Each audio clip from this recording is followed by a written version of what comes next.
babe, you ready to go? Yeah, I'm so excited. I've been thinking about it all day. You got me a couples massage for our anniversary. It's gonna be epic! Or so we thought.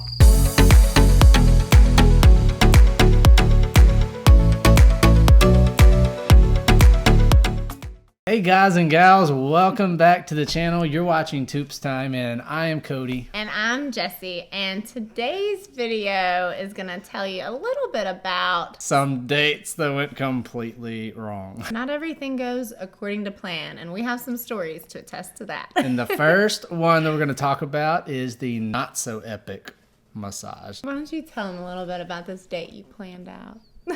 It's gonna be epic. One of our anniversary dates came around and we planned this really cool trip to Hot Springs, Arkansas. He did. It was all a surprise. Stayed at this gorgeous bed and breakfast on this awesome lake. Had a great time. The breakfast was good every morning. The room was really cool. Super romantic. The lake was cool. They had kayaks and canoes you can take out and go to different islands in the lake. Yeah. Just had this great time. Well, my wife loves massages. So I was like, we can't go anywhere and on any type of reasonably good anniversary date without having a massage somewhere. So Hot Springs is kind of known for that. They have a bunch of Hot Springs has all sorts of and really cool stuff that's made for comfort. So I was assuming I'm gonna have like the best massage ever when he told me he booked this amazing and very expensive massage. In my defense as well, the bed and breakfast that we stayed at had this as a recommended massage parlor. Okay.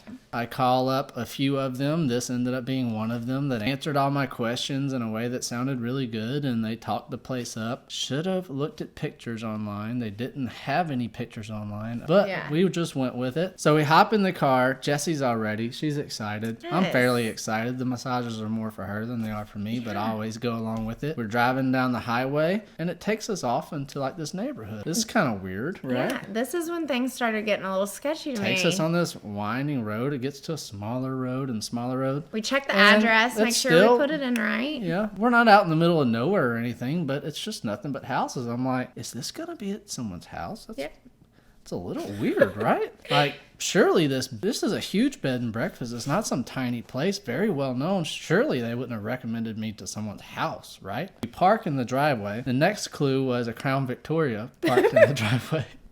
I'm only just now remembering that part. You cannot make this up. You can't.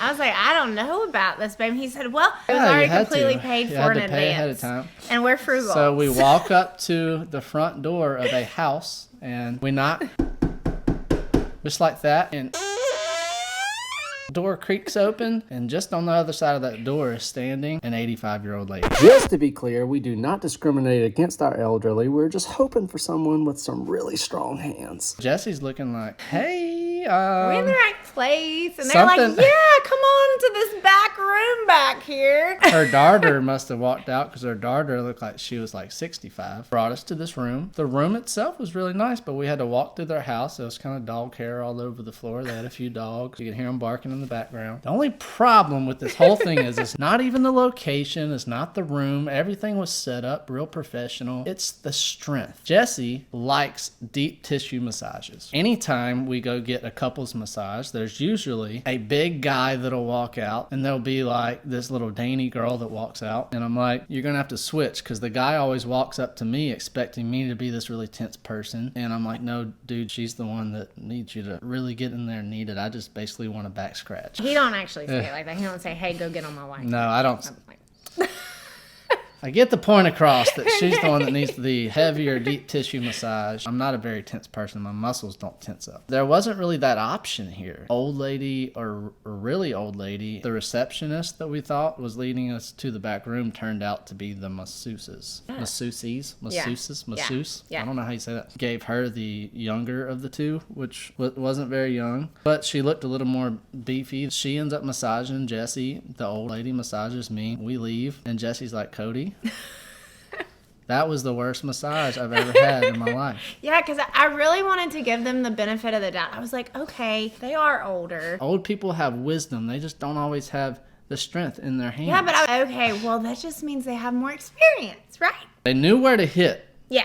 They just couldn't get down in there because Yeah. their hands were very arthritic. It was just really awkward. It wasn't Yeah. even the strength thing for me. It was like the conversations they were having. They were like, man, y'all are in really good shape. And I'm like, I think that they were loving It it. was pretty weird. So Yeah, Cody will never live this date down. the next date, we're going to skip past the next one that's my fault so we can get back into my fault later on in the video. We were actually dating in college, and we like to go to the library a lot just to focus a little bit more because, you know, there's no TV there and things. So we would have a lot of library dates. I had these really long tables with Yeah. all these cubicles in them, so that had like wood on both sides of you, so you basically were forced to focus. A little bit, And but didn't we have much of also a- really like to cut up while we're in there. Yeah, so we're we're sitting sitting right next to there each other studying, kind of laughing. Playing footsies. And all of a sudden, there's this person that just like goes by really fast and drops this paper in the cubicle that Cody's in. I had no idea that this person even dropped a piece of paper. I just felt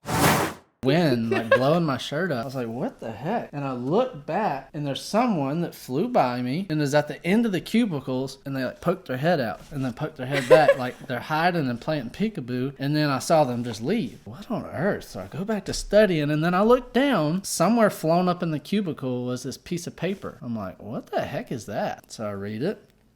And it's this guy's phone number. I'm right there next to my future wife. I'm highly embarrassed. Is she gonna think I'm like cheating on her with guys or something? You gotta understand. You watch some of our vlogs, and sometimes he looks like a homeless man out here. But he used to care a lot more. Like you can see his hair's fixed in his feet, but most of the time his hair is not fixed. No. But he used to look like GQ model material. I still think he's adorable. Even the homeless version, really. I love him. You live out But in the middle of nowhere, you realize you just want to be comfortable. he gets this guy's phone number, and he was really embarrassed. So what did you do? I was starting to get mad. Yeah. Because at first I was just embarrassed. And then I realized that this is so insulting. I said, I don't care if it was a guy or a girl. I'm sitting right next to what's obviously either my girlfriend, my someone you wife, really or someone like, I yeah. really like. Yeah, by because the we way were like they're acting. flirting the whole time. Like laughing. we've been dating since high school. Yeah. Like we're flirting with each other and someone comes and drops their number. I'm like, this person, whether intentional or not, could have ruined my relationship with my future, whatever they thought that she was at the time. So anyways, it kind of eats me up all day. He decides to. So we go to the parking lot and I end up calling this person. And I'm not going to lie, I don't know where Jesus was at the time that I called this person on his throne next to God, like he always is, but I kind of separated myself from Jesus for a minute. Looking back, I regret the way I talked to him. As you get older, you get wiser and you realize that he was just lost. I gave him a piece of my mind and Let him know he was not. let him know that I'm not available. I wasn't using all Christian words and I wasn't in the car with Jessie so she wouldn't have to hear these non-Christian words that I knew I was going to use when I picked up the phone. Very awkward time. Our study date didn't end as I planned it to end. We still don't really know exactly what his intentions were. The guy was extremely embarrassed on the phone. I had a hothead moment. Yeah. And even after I got off the phone with this person that I was still mad at, I felt bad. We're not but I still perfect. kind of regret it. Let's move on to the next one. Back to dates that I screwed up. So I'm not the best planner, I don't think. Well, he tries. I do try. And that's what matters. I am a hopeless romantic when it comes to the dates that I plan, and I try to plan Yeah. the stereotypical Hallmark type dates Yeah. where, you know, you meet them with roses and there's rose petals leading to the car. And Okay, it's been a really long time since we've been a had long a date time. like that. Kids really put a damper on that. I planned this really cool trip. This trip was for our 1-year anniversary. This was like the most epic date ever because was. we were been together for a year. I had purchased a promise ring that I was going to give to her because by this time I knew that I was going to marry her one day. You know, I was 16, obviously I'm going to marry her. I planned this cool date, went out to eat. And then we were going to go to the planetarium in Louisiana. We're from right around Baton Rouge, Louisiana. This date was in downtown Baton Rouge where they had the planetarium right on the river. Supposed to have this just awesome display of the planets and stuff. Just kind of real magical. Our dating anniversary is Christmas Eve. And in this planetarium, I was supposed to give her this promise ring. Now, Under the there were stars. the last part of this date was the ice skating rink, which we'll get to in just a minute. You actually had to reserve this place. And when I reserved it, the display was called Pink Floyd. So, any Pink Floyd fans out there, just go ahead, have your laugh because you probably know it's coming. I had no idea that Pink Floyd was a rock band. I was into New School rock at the time. So we get there and I'm thinking Pink Floyd is just some kind of just magical light show. All these old men were there in their Pink Floyd t-shirts, and I was like, how do these old men know what this Pink Floyd show is all about? I guess it's some like really cool old show that everybody knows about. So we lay back in our seats and the show starts, and we realize it is an old school rock band called Pink Floyd. The music's time. playing. Needless to say, that part of the date ended early. We left before the thing finished. It was just really weird. I didn't get to give her the promise ring. Thankfully, we made it to the skating rink after that, and that's where I was able to give her her promise ring that she still has to this very day. Not just were we falling on our butts skating, but we were falling in love. And it was Madly and deeply in love. Got to get better at my recognition of old school rock bands. Whenever you first start dating and you are just now getting your driver's license, you're broke. and you live in the city, Yeah. you go to the mall. So we went shopping at the mall. Went to all these different stores. We're like 16. What was your favorite store, Yeah, babe? the maternity shop. I love maternity stores because they had like flowy, very feminine shirts and dresses, and so that's where I would buy some stuff. So I decided I'd go in there, and my mom had given me some money. And I was gonna buy a shirt or something. Let's also clarify that I didn't even know what maternity meant at the time. So when she said we were going to the maternity store, I was like, cool. But he quickly realized when Then I he sees clicked like it- these mannequins. Maternity. Yeah. Baby. Oh, this is going to be fun. He had some fun with this. If you watch one of our previous videos, Jessie actually stated that one of the things dealing with her virginity is that she cared about public opinion of her virginity. So Which is not good. we were in this store. I thought that I would exploit that a little bit and make her uncomfortable. Yeah. Yeah. So what kind of was going on in there? Well, I was just shopping, and I did not think that this airhead boyfriend of mine would do this to me. Jessie's shopping. She's kind of looking at the shelves. No, Oh my god. I'm this walking. even looks maternity. Yeah. Okay. So I'm standing behind her, and she's kind of going through the shelves and looking at different stuff. And I walk up behind her, and I'm doing Oh my something like gosh. this. And then I get down like this. She's like, "What are you doing?" I put my ear to her stomach. I said, "Baby, I can feel him. He's kicking. He's kicking. I can feel him." And I Oh, pushed it out, get away from me. And I was like, "Hey, little baby, I can't wait for you to come out."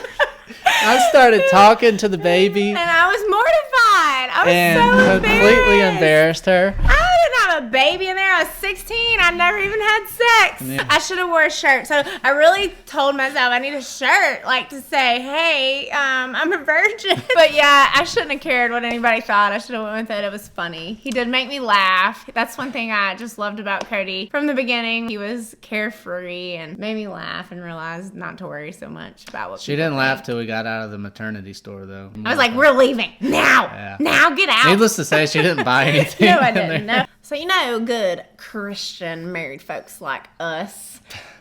Yeah. All Fine. Christian married folks talk like this. We had moved to Arkansas, and there was just a point where we were kind of having to find a church. Christian couples, they go on dates at church, you know, right. and that's a good thing. Great. right. We had a great time. It was a really good service. I felt like I learned a lot from Like the the message. worship, the modern style worship, Yeah. but really good. But really liked the pastor and the message. And we get up to leave, and like, boom, these people come up to us. Yeah, like immediately. Never talked to these people in my life. This is my first time. They weren't coming up to us to be like, "Hey, I noticed you guys are new. It's so Yeah. nice meeting y'all. I hope Yeah. y'all come back next Sunday or something, right?" Yeah. No, what did they say? Hey, have y'all thought about where you're going to be volunteering here? So I was like, what are you talking about? And Yeah. he said, we could really use you guys ministering in like the children's church, and Yeah. maybe y'all could consider being youth pastors. They didn't know where we stood on anything. And I was like, no, this is our first time here, so Yeah. we're just gonna maybe leave and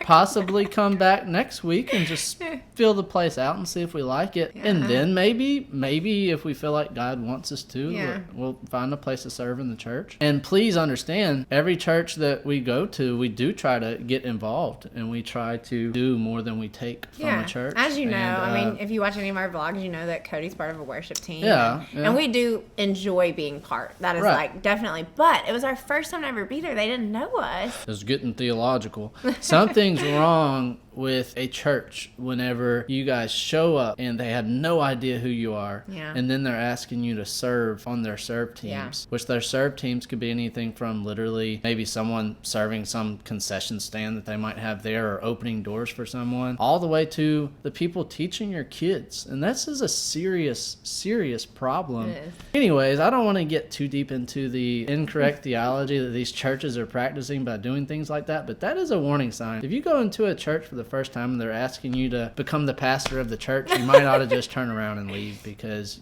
who knows what they're teaching there. Yeah, he probably just was stressed about not having enough volunteers. That is it for this video, you guys. Yeah. I hope that you enjoyed laughing at our pain and our embarrassing moments. They were fun. You know what? All those bad dates, go ahead, have some. They make We're good laughing stories. about them now. So Yeah. just whenever you don't have a lot of money, it's not really funny. It's not You feel funny like in the you're just- moment. yeah. You're like, man, I really blew it. That didn't work out at all. God bless y'all.